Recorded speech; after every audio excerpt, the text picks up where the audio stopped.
ஊழல் பண்ணி கோடிக்கணக்கில் மக்கள் பணத்தை கொள்ளையடித்தவன். ஆனால் நினைப்பு என்னன்னு கேட்டிங்கன்னா, இவர்கள் வானத்திலிருந்து குதித்தவர்கள்.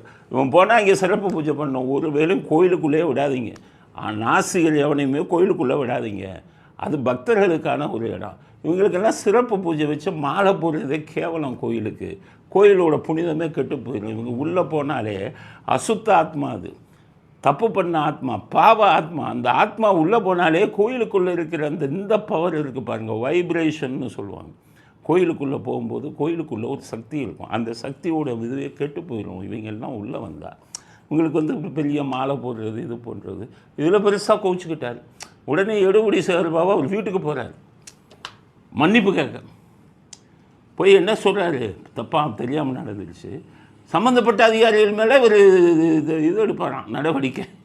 சேகர்பாபு, போலீஸில் நீ மாட்டி எவ்வளோ உதவாங்கியிருக்கீங்க நீங்கள், உங்கள் கதை எனக்கு பழைய கதை பூரா நிறைய இருக்குது.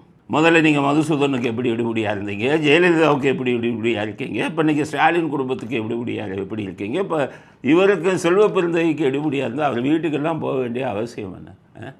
ஒரு சாதாரண உங்கள் கூட்டணி கட்சி எம்எல்ஏ, அவர் என்னமோ கோயிலுக்குள்ளே அவருக்கு இதில் ஒரு லேட்டாக வருவார், லாடு மாதிரி அவங்க பூஜையை காக்க வச்சுக்கணும் இருப்பாங்களா?